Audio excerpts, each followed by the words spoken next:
안녕하십니까? 배팅 부동산 아파트 값은 미래 가치 현금 개혁안 보면 답 나온다. 진행하도록 하겠습니다. 여야안 적립금 고갈 시점 1년 차이뿐 국민연금 이야기입니다. 지금 표로 한 장으로 제가 상황을 말씀을 드리겠습니다. 지금 표를 보시면 파란색으로 칠한 부분이 현행입니다. 국민연금 수입원이 있고 지출이 있겠죠. 지출은 연금 형태로 지급하는 것이 지출이겠지요. 그래서 현행 보시면 보험료율은 9%인데 소득 대체율 40%로 지급을 하다 보니까 계산해 보니까 소진 시기가 2055년이 나온 겁니다. 출산율 감소 때문이겠죠. 그래서 개선을 해야 되는데 여당, 야당 반쯤 짜고 치고 있습니다. 반은 짜고 치고 있습니다. 지금 보시면은 보험료율을 양쪽 다 여당이든 야당이든 13%만큼 올려야 된다. 돈을 더 걷어야 된다. 이렇게 이야기하는데 요거는 소득 대체율을 높이기 위한 방편인 것 같습니다. 유권자들이 점점 나이를 먹어가고 있죠. 그래서 소득 대체율을 적당하게 올려주면은 득표에 표를 얻는 데 도움이 될 것이다 라고 양당 모두 판단하고 있는 것 같습니다. 그래서 보험료율 올리는 것은 사실 소득 대체율을 올리기 위한 방편인 것 같고, 보험료율을 올린다. 보험료율을 앞으로 계속 더 올리겠죠. 요거는 오늘은 모르겠고 미래 세대가 다 짐을 짊어지어라 이런 이야기죠. 소진 시기는 약간 늘어나긴 하지만 주목해서 봐야 될 것은 보험료율이 13%로 영원히 갈 것인가? 절대 아니죠. 저거 점점 올라가 가지고 나중에는 소득 대체율보다도 더 높아질 수가 있는 상황입니다. 요 부분을 좀 이해하기 위해서 다른 이야기를 하겠습니다. 아내가 3명인 아저씨가 자식들의 대학 기금에 대해 물어보았습니다. 와이프한테. 이 아저씨는 결혼을 3번 했습니다. 부인 3명이 모두 살아 있습니다. 첫 번째 부인하고 결혼해가지고 애를 하나 낳았는데 둘째를 갖고 싶다 그러니까 첫 번째 부인이 나 못하겠다. 그냥 첩을 하나 얻어라. 그래서 두 번째 결혼을 했습니다. 그래서 두 번째 와이프는 선방했죠. 열일했습니다. 5명 애를 낳았습니다.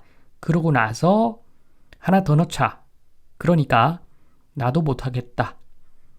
한 명 더 첩을 두어라. 그래서 세 번째 와이프하고 결혼을 해서 지금 애 하나를 더 낳은 그 상황입니다. 이제 진행형이죠. 세 번째 와이프는 또 애를 낳을 상황이 오겠지요. 이런 상황에서 지금 아저씨가 지금은 수입이 많지만 미래는 모르는 것이니까 대학 기금에 대해 와이프 3명한테 물어보았습니다. 지금 현재는 등록금 저축을 위해서 소득의 9%를 지금 저축을 하고 있고 지원 가능 등록금 나중에 40%는 지원을 해주고 나머지 60%는 각자 벌어서 학교 다니는 걸로 하자라고 하는데 지금 막내가 있어서 계산해 보니까 막내 등록금 지원은 불가능한 상황인 겁니다.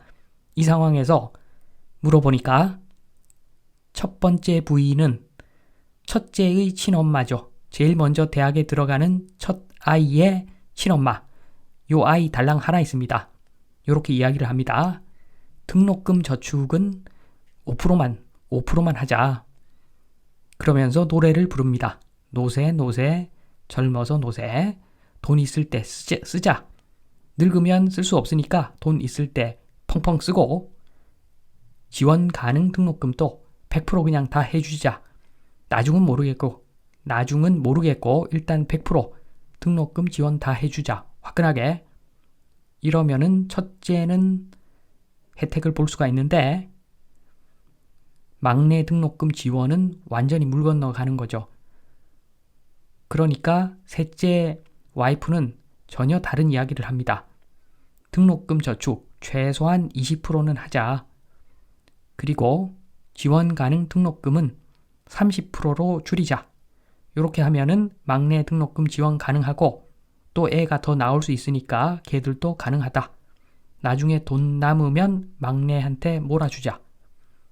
이렇게 이야기를 합니다. 전혀 다른 이야기를 하고 있죠.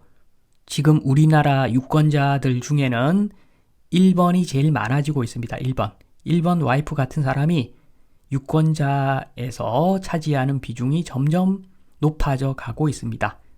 그러다 보니까 지금 여당, 야당 이런 이야기를 하는 겁니다. 소득 대체율. 지금 소진 시기를 뒤로 미루려면 보험료율을 높이고 소득 대체율을 줄여야지 되는데 지금 기괴한, 정말로 해괴한 방식으로 지금 해법을 내놓습니다. 수입도 올리고 지출도 올리자. 이게 상식적으로 말이 되는 이야기가 아니죠.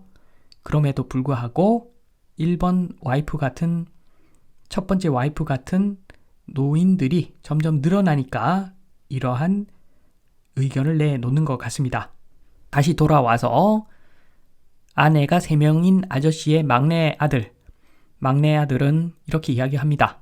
멍멍이 형놈들아 다 헤쳐먹어라. 이러겠죠. 이 친구는 아마 20살 고등학교 졸업하면은 가출을 할 것 같습니다. 마찬가지죠. 미래를 먹고 사는, 미래 가치를 먹고 사는 부동산이죠. 흔히들 10년, 20년 앞만 보면 되지 30년, 40년 앞을 왜 보냐라고 하시는데 천만의 말씀입니다. 부동산을 투자하는 이유는 현재 가치가 아니라 미래 가치 때문에 하는 겁니다. 미래 가치 때문에 부동산 투자를 하는데 미래 이야기를 어떻게 안 할 수가 있겠습니까? 그래서 잘 보면 지금 노인들 아파트는 무조건 오른다. 아직도 이렇게 이야기합니다. 왜냐하면 팔아야 되니까. 본인들은 팔아야 되니까 빨리 사라라고 하고 있습니다. 빨리 사라, 빨리 사라. 젊은이들아. 그래서 코로나 시기에 젊은 사람들이 노인들 물량을 얼마나 많이 매수를 했습니까? 멍충이들이라고 볼 수도 있는 거죠. 후손 사랑을 하는구나. 아파트는 무조건 오른다. 이런 중요한 말씀을 해주시는구나 라고 하면서 매입을 많이 했는데 노인들은 연금은 네가 내라. 연금도 네가 내라. 이러고 있습니다. 과연 후손들을 위하는 것인가? 제가 보기에는 그렇지 않습니다. 똘똘한 친구들은 지금 그냥 뿡 할 겁니다. 뿡. 니나 먹어라. 니나 먹어라 하겠죠. 그래서 똘똘할수록 노인들 대접을 안 해줄 확률이 높을 수도 있다고 봅니다. 동방예의지국. 옛날 말이죠. 옛날 말이고 지금은 세대 간 전쟁이죠.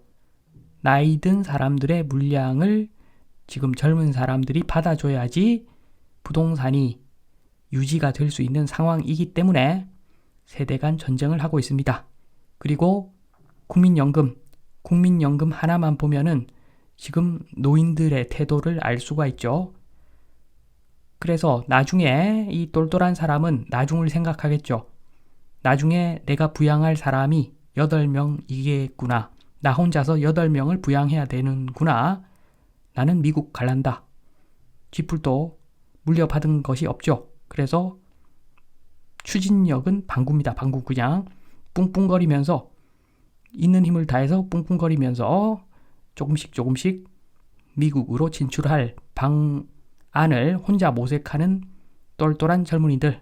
나중에 이런 똘똘한 젊은이들이 한반도에서 다 빠져나간다.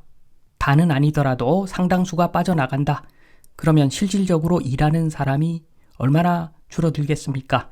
대부분 부모 잘 만나서 그냥 아무것도 안 하고 놀란다라고 하는 잘 타고난 젊은이들, 그리고 노인들, 아무도 일 안 하겠죠. 그리고 멍청한 친구들. 어떻게 되겠습니까? 대한민국 부동산 정말 암울해집니다. 그렇게 되면. 그래서 지금 국민연금, 이거 정말 중요한 이야기입니다. 국민연금이 앞으로 어떤 방향으로 운영되는가, 이것은 대한민국 미래의 부동산 방향을 알 수 있는 척도가 될 수 있다. 이 말씀을 드리면서 이만 마치도록 하겠습니다. 감사합니다.